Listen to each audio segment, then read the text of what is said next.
It's Friday, Feedback Friday, the feedbackiest day of the week. Ha! Okay, it's Feedback Friday, and you'll see sunlight coming in the windows. Sorry about the time of day. I was entertaining our friend's kids while he was over helping us do some around the house stuff for the selling, and uh, I was like, oh my god, what do I do? And so we started with snipper clips on the Switch, and that we got a good 90 minutes out of snipper clips. That wasn't too bad because both of them could play it. And then it got more difficult because it was a boy and a girl. Boy was a little bit older. And so the boy, I could get him going on Scribblenauts Unmasked because he's a big DC fan. So he really just loves summoning the Justice League over and over and over again to solve every problem with that and a bazooka. And then I showed him the Ninja Dinosaur, and mind was blown, and all was good. But the little girl was a bigger challenge because there isn't as much. It really made me realize how poorly designed a lot of these girl games are. Of course, I didn't have any, so it's like, quick to the iPad. And I was constantly having to show her how to do stuff because stuff wasn't intuitive. It wasn't that the kid didn't know how to play games. She plays games all the time. And so it really reminded me of the lack of quality game content for, sex typical little girls, because she's not the type of kid who is like Barbie and fashion and all that stuff. She wants to play with animals, and she opened up my Farmville and she liked that, but it was too complicated being far along for her to grasp it. So I tried to get her to play the Mario Runner I have on my iPad, but nope, she didn't like Mario. It's that generation. Mario is nostalgia, guys. Anyway, this is just to explain why the lighting's crap and I look kind of... because it's been that sort of day. One contractor showed up 3 hours early and it went from there. But getting to your feedback for the week, the rant I did about selling the house and gamers and all that stuff, I'm surprised how well received it was.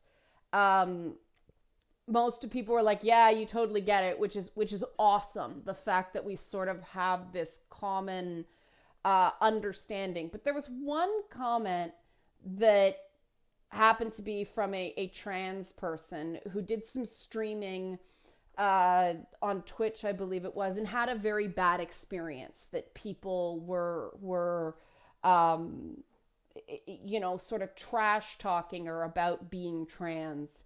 And I read that and I'm like, I completely get why she's completely upset, and the people who did that, it's a crappy thing to do, but then I'm not just going to abandon the whole high tension element of gaming. My theory that some gamers act crappy to outside people to sort of keep a wall up between gaming and the outside world. The problem is that makes gaming look... Sorry, I haven't used this. I was using it today and I'm like, is the light on? No. But that kind of thing does give the gaming community a bad reputation on the outside.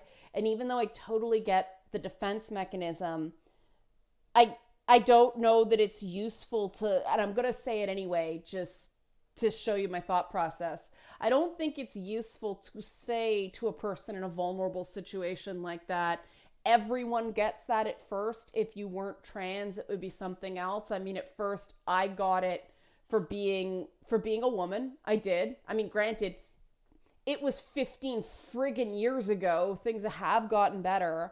But I had to show, even when I started doing YouTube and people didn't really know me on YouTube, some people gave me a bit of grief about that. I got made fun of for being ginger. A few people called me fat. More people called me a slut or a whore.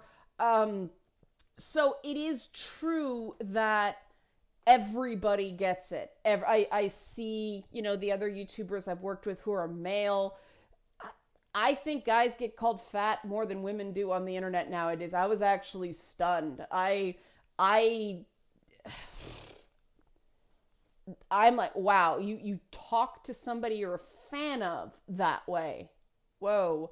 But the fact that I've seen straight, white, cisgendered men take crap along with everybody else, um, it did sort of confirm to me that everybody gets it. Now, this is where we get into the it's not the same argument. And this is one of the things I'm going to be dealing with in the special episode of Lady Bits that Kickstarter backers and patrons are going to get. If you want access to this episode and you didn't back the Kickstarter, help support this channel, become a monthly patron, patreon.com/Leanna K. It helps me out a lot. This move is expensive. Thank you kindly. So what basically, there's a big difference between mocking people who basically have an otherwise firm sort of place in society, and then there's going after someone who's very vulnerable, like just because this is the example, a trans person, especially a trans person who's in transition. And this is where I talk about effective listening in the show. I'm writing it now. This is how I know what's going to be in it. But effective listening is very important. And I really do think that we sort of need a safe word about this stuff, for lack of a better term. It's one thing to make fun of people when it seems to really be hurting someone. And this is where it gets difficult, because I'd say if it seems to really be hurting someone, stop. But a lot of people hide the fact how much it hurts them, so people don't know that it bothers them, so they can stop. And this is this kind of vicious cycle. It's that the way gaming keeps out those people who might bring the parts of, the rest of the world into gaming culture that we don't like very much. There is sort of a hazing. There is sort of an initiation process. But for people in very vulnerable positions, that can be too much to take. And I really struggle with how to solve this problem without demonizing gamers in general and demonizing the culture, because I really understand why people are rough on newcomers. And, I say, as somebody that went through it, I didn't like it either. I didn't understand it at first. And maybe we just need more mentoring. Maybe we just need more mentoring in gaming. People like me can say to other people, let's face it, I have a bit more privilege on this point because I am a woman, among other things that I don't get into, religious minority status, so on and so forth. That's an overshare. People don't need to know. But the fact that I'm not a cis straight white male, I can say, look, it doesn't mean the same thing. The problem is that doesn't completely take it away. And this is where I've sort of had to sensitize myself. And I'm hoping you guys will too, because I know that you're super cool and you actually want, all you really care about is that somebody likes games. And I know you're actually not, the vast majority of you aren't transphobic. You don't care. You're very accepting of trans people. You just make fun of everyone. But when you hit somebody with a name, or you go after them based on something that has a much greater sting in the real world, it can be like a precursor to violence. In the case of trans people, they relive that trauma.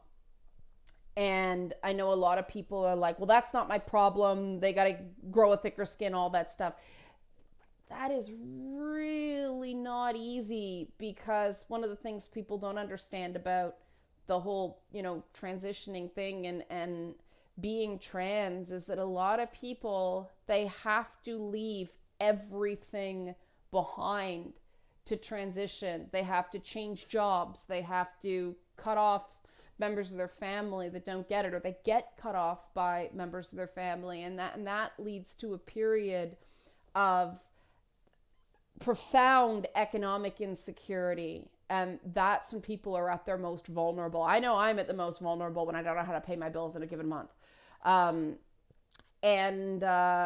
So that's something we do have to keep in mind, and I'm not saying completely change gamer culture to make it easier for people to get, through screening, for lack of a better term.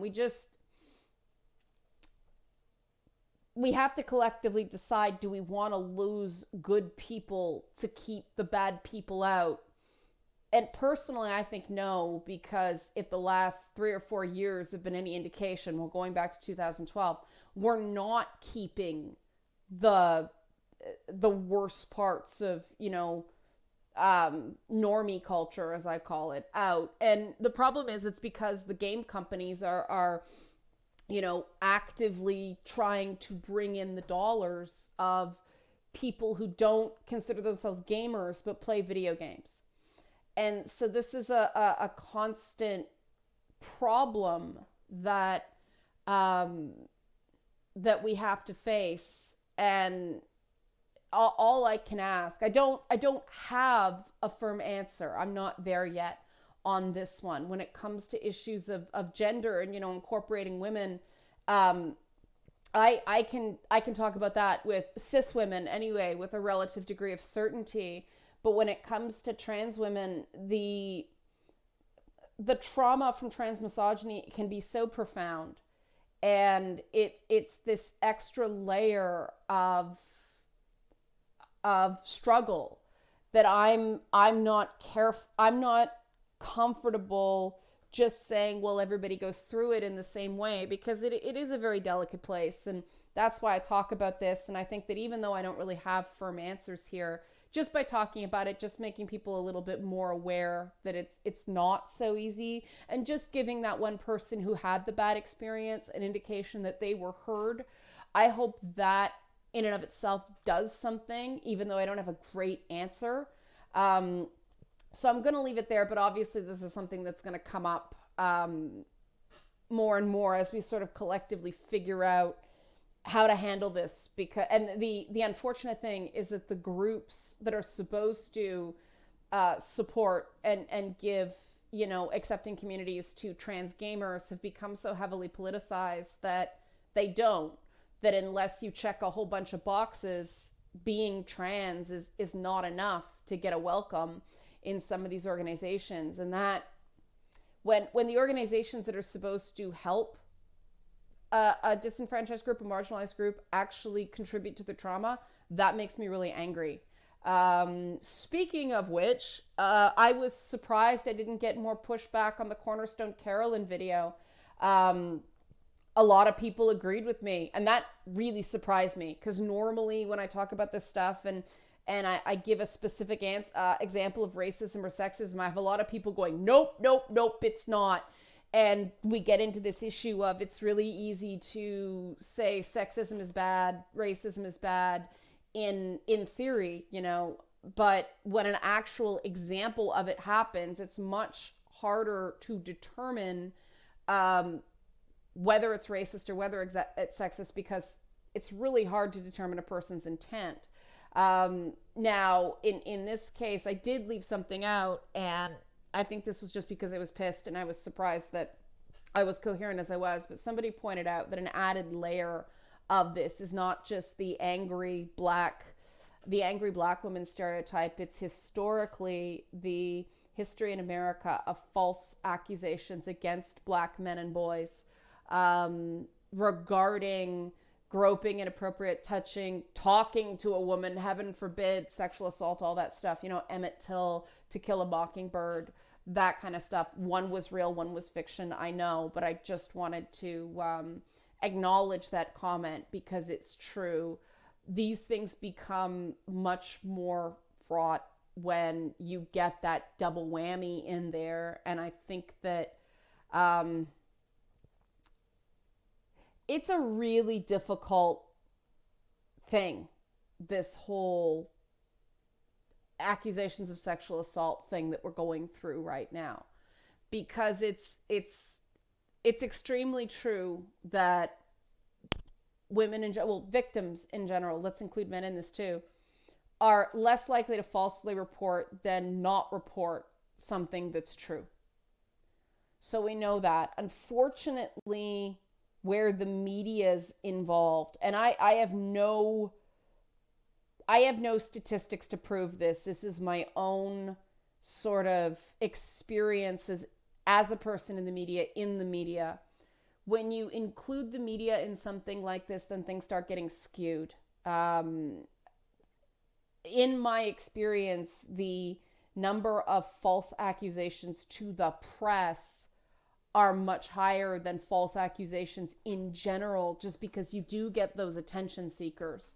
And I still suspect it's in a very decided minority, but you know, the high profile ones just make it harder for everybody else. And there's a lot of scary stuff out there right now. We have no agreed upon, what's the burden of proof, because these aren't criminal trials. So, beyond reasonable doubt is the standard for taking someone's freedom away.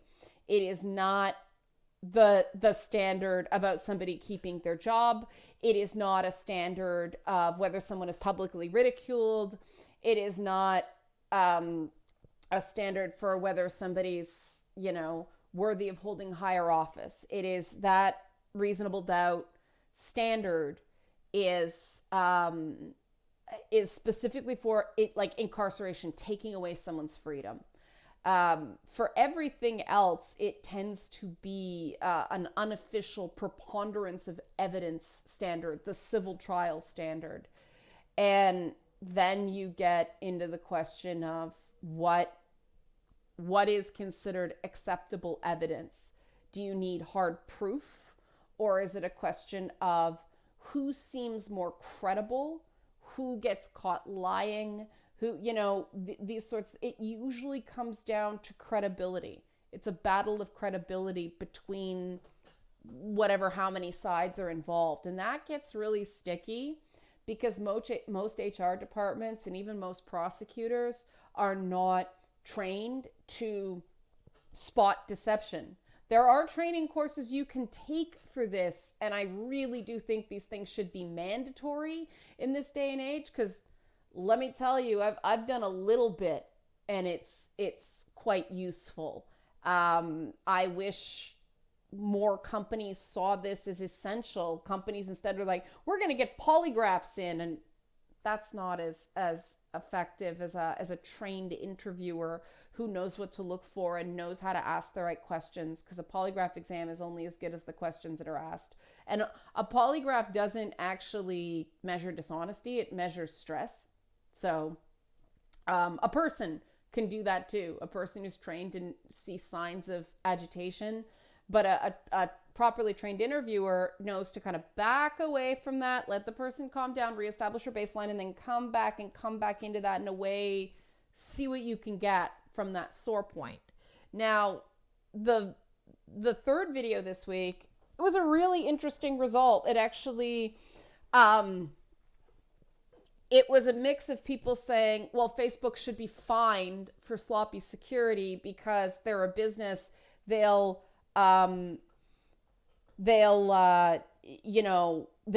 to fines, and then people pointing out why fines may not necessarily work, because first of all, the fines would have to be so exorbitant that it would have to be less expensive to pay for better cybersecurity than it will be for them to pay the fine. And unfortunately, a lot of these companies, I've seen it happen. They were like, whatever, we'll get fined, we'll pay the fine. It's the cost of doing business. And one person who's an actual cybersecurity expert contacted me privately and suggested that actual criminal negligence charges should be levied against executives at these companies if harm comes to people because of their poor security. So if somebody, say, gets doxxed because of sloppy Facebook security and harm comes to them, the family should be able to press criminal negligence charges. And I'm like, whoa, that might be the only thing that really gets through to some of these executives. However, that's very heavy-handed. legally. Granted, is it any more heavy-handed than people sitting in jail for minor pot charges? I'm probably not the one to get into this because I live in Canada. It's legal here now. Now we're trying to figure out, how to pardon all the people who have existing marijuana possession charges, and whether a pardon goes far enough is whether and it's interesting. I've been kind of reading that expunging the record can be worse in some cases, because if it's a pardon, then it's on the record. So if somebody really wants a deeper background check, they can find out what you were charged with. Whereas if it's expunged, there's no way to know. Like, for example, oh, you've got something expunged from your record. Well, was it you got caught with a dime of weed, or, did you beat somebody up because you were angry? Like, it's important to know the two things, because most people, I think, are not going to hold against someone a minor possession charge for marijuana, right? Social norms have changed. And that's the sort of thing. It's an ever evolving idea of what is considered appropriate. Do our laws reflect our values as a society? And this Facebook thing, when you've got people making money off the fact that it has billions of users, and it makes a commitment to the privacy of those users, knowing that the vast majority of these users are completely, cybersecurity illiterate and are quite happy to be that. Thank you very much, because they have enough to keep them up at night. I do think some people say that they should be regulated like all utilities. On the one hand, I'm like, yeah, I see the reality. I see the logic in that. On the other hand, some things get regulated decently. Telephones, the mail, stuff like that. All right. Other regulations, especially when it comes to media, like, for instance, movies, the MPAA. It's a terrible rating system. It's a terrible regulatory system. And that's precisely why, game developers live in fear of getting regulated, because the regulations with movies are so horrendously bad. So if it's, enlightened, informed regulation, great. If it's the typical government regulation that we expect, not so great. One person put briefly, because her cat ate her full response, but she suggested an industry, kind of like the ESRB, that it's an industry association, like we have up here with Ombudsman and the Canadian Broadcast Standards Council, that the industry self-regulates. So it's people who are informed, electing people for a set term to judge these things. That might be the way to go. Because one person also pointed out that if you put in heavy-handed penalties for security breaches, it means that the companies are incentivized to hide security breaches. And that's a very good point. So, a business association, a Better Business Bureau for the internet, for lack of a better term, might be the best of a bunch of imperfect solutions. And I'm really happy with the way the comments went in that regard, because it did sort of, collectively winnow down, well, here's some ideas, here's the reasons why those aren't the best, here's the pros and cons. It was a very, very productive comment section, the thing they say can't be done on the internet. So thanks, guys. That was awesome. Have a good weekend. I'm going to have another weekend of open houses, so I really don't know what's going to be on Monday. I will do my absolute best to get something out. Right now, I'm securing financing and doing all this other crazy stuff. So it's mental right now. But thanks for watching, and thanks for being cool. Greatly appreciated. Have a great weekend.